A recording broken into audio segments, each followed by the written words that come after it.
Alors salut, c'est Tanguy, donc je vais répondre à vos questions en live. Donc la première question me vient des quatrièmes de la MFR de Mauléon, qui me demandait quel bilan je tire de ces quelques jours de navigation et mon meilleur souvenir. Alors pour moi, effectivement, la navigation n'a pas duré très longtemps, donc pour moi le meilleur souvenir, ça reste le départ. J'étais vraiment très bien positionné sur le départ et c'était des belles lumières et une belle flotte, j'étais vraiment très fier de ça. Donc ça c'est mon meilleur souvenir et le bilan était plutôt positif parce que j'étais dans un groupe de bateaux qui correspond à peu près à mon niveau et à l'âge de mon bateau, donc j'étais plutôt assez content. La question suivante, c'est Lola de l'école Jacques Prévert, Plaisance du Touche.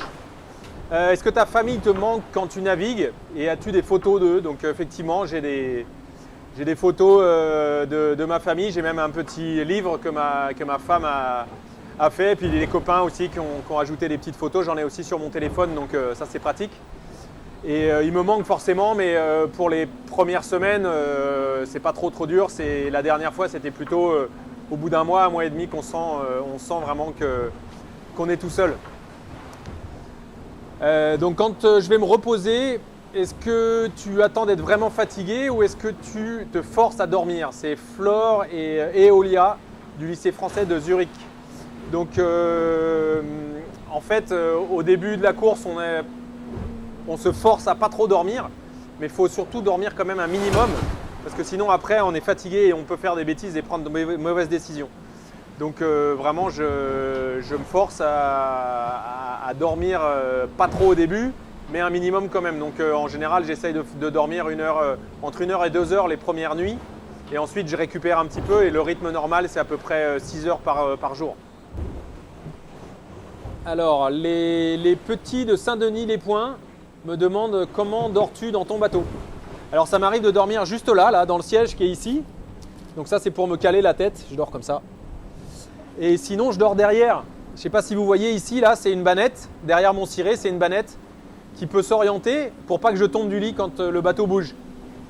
Et donc je dors à peu près entre 1h30 et maximum 1h30 et minimum 10 minutes. Et sur 24 heures, sur une journée totale, j'essaye de dormir 6 heures. Voilà.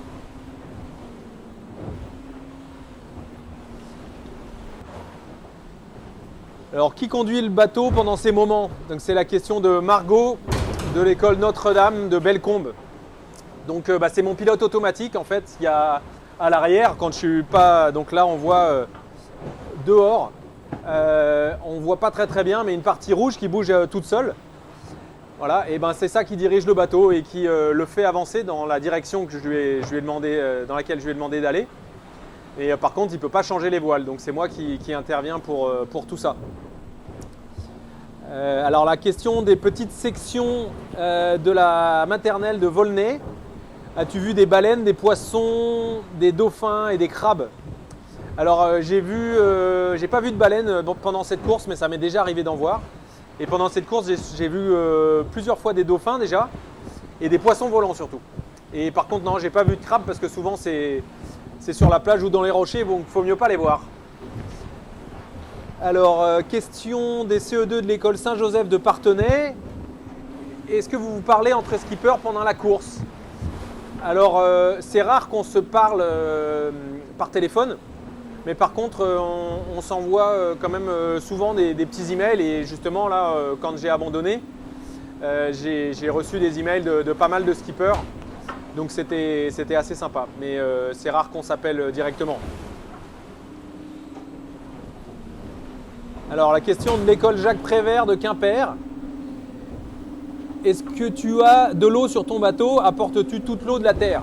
Alors, sur mon bateau, oui, je suis obligé de partir avec de l'eau douce, par sécurité. Mais par contre, j'utilise une machine qui s'appelle un désalinisateur, qui me permet d'utiliser l'eau de la mer pour la boire. Donc comme ça, j'ai pas besoin de transporter trop d'eau et mon bateau est pas trop lourd au départ. Alors, la question de Livian, de l'école Picasso de Saint-Michel-sur-Orge. Comment ton mât s'est-il cassé? Eh bien écoute, je ne sais pas, Livian, je n'ai pas encore la réponse.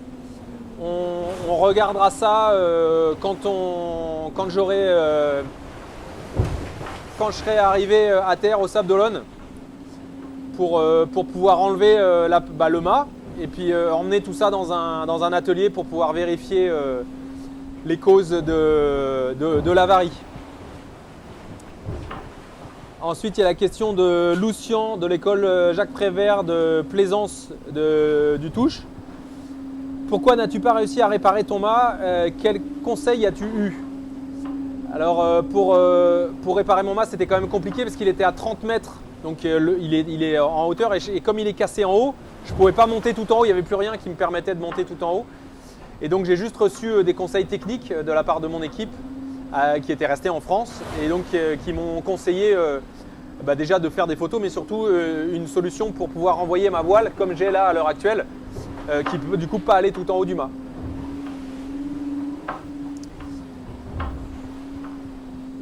Et donc c'était vraiment très très dur à réparer tout seul à 30 mètres de haut, c'était complètement impossible à faire. Ça va déjà être très très dur de le faire dans un hangar. Quel sentiment ressens-tu à l'idée de rentrer au port? C'est une question de Nathanaël de l'école Mine à Crayon de Pouvara. Eh bien écoute, c'est très difficile de dire que je vais être content de rentrer au port. Mais par contre, je suis quand même content de retrouver mes proches et comme le bateau est cassé et que je ne peux pas faire le tour du monde, c'est pas très rigolo de rester en mer avec ce bateau qui est abîmé et donc c'est un petit peu dangereux quand même. Donc je suis quand même assez content de rentrer et de retrouver la terre ferme et tous ceux qui me manquent. Alors, une question de l'école Jean Mermoz de Lyon. Pourquoi es-tu encore dans les classements? N'as-tu pas encore officiellement abandonné comme Vincent Rioux et Bertrand Debroc et Morgan Lagravière? Alors effectivement, je n'ai pas abandonné, j'abandonnerai ce soir. Effectivement, je n'ai pas encore abandonné, j'abandonnerai en arrivant au Sable d'Olonne parce que je ramène mon bateau en bon marin et que du coup, je suis encore classé puisque je n'ai pas reçu d'assistance. J'ai tout fait tout seul. Et donc je suis encore techniquement dans la course, même si forcément je fais chemin inverse des autres. Donc dans le classement, je m'éloigne de plus en plus parce que en fait, même si je me rapproche de l'arrivée, je n'ai pas fait le tour du monde, le tour de l'Antarctique.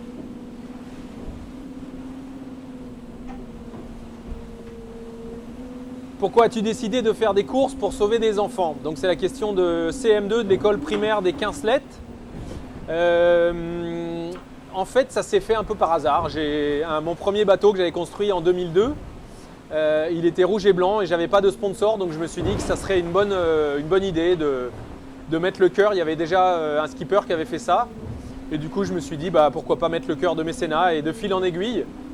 J'ai changé de sponsor, j'ai changé de bateau, mais j'ai toujours gardé le cœur. Donc c'est vraiment la chose qui est restée, la chose importante dans mes projets. Donc je suis content aujourd'hui qu'on puisse avoir ce formidable élan solidaire dans le projet qui compte beaucoup pour moi.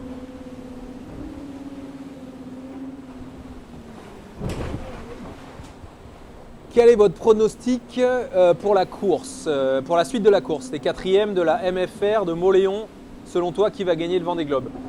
Là, maintenant qu'il y a à peu près 3 semaines de la course qui est écoulée, je pense que ça risque d'être soit Alex Thompson, soit Armel Lecléache, en sachant que Sébastien Josse est très bien placé derrière. Donc voilà, il faut que ces bateaux-là terminent et je pense que ce sera un de ces deux qui va le gagner.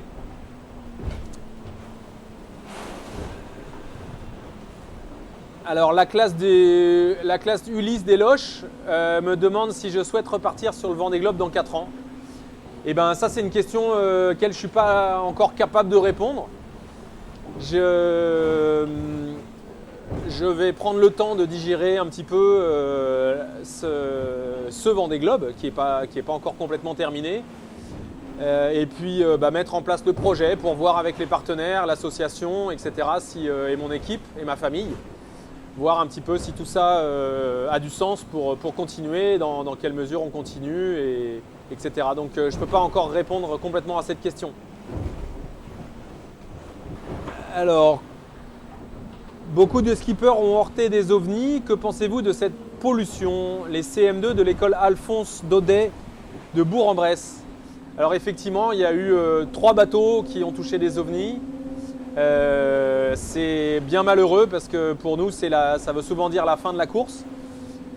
C'est sûr que ça serait mieux qu'on puisse les repérer et puis ça serait encore mieux qu'il n'y en ait pas dans les mers. Donc voilà, il faut faire attention tous les jours. Nous, c'est notre terrain de jeu.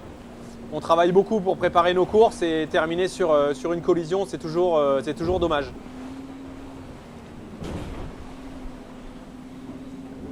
Alors, combien as-tu pris de douches dans le Vendée Globe?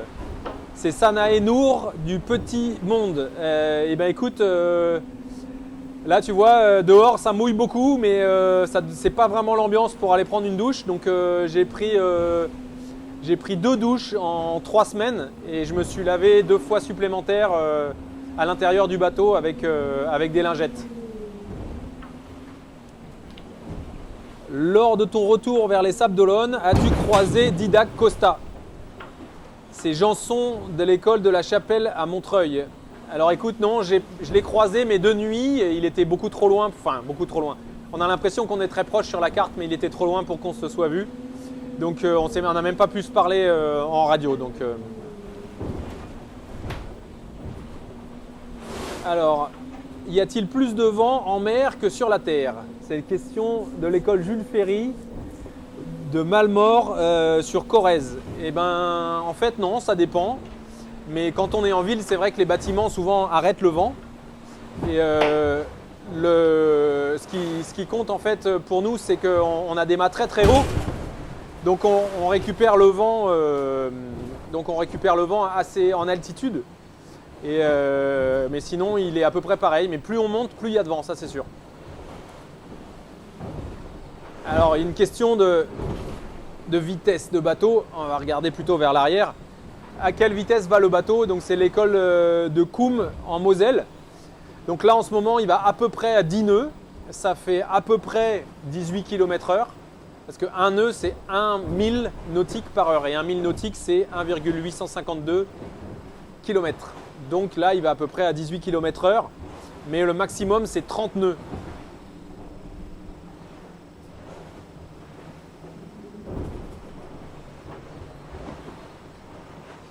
Alors, comment fais-tu si tu tombes malade en voyage? Les CM1 de Prat d'Étang. Eh bien, écoutez, j'ai une pharmacie qui est rangée derrière là. Et j'ai tout ce qu'il faut pour, en théorie, prendre soin de moi. Donc j'ai de quoi me réparer une dent, ça m'est déjà arrivé. De quoi me recoudre éventuellement si je me fais une coupure sur le bras. Des bobos, j'ai des médicaments aussi pour les problèmes de digestion ou des choses comme ça.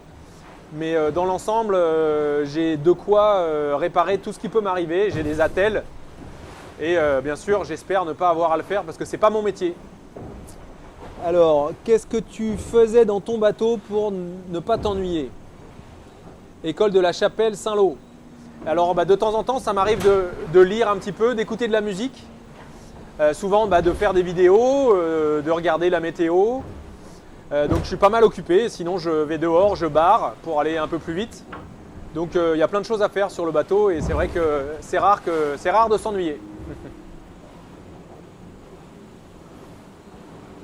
L'autre, c'est quelle est la vitesse maximum que peut atteindre un bateau comme le mien?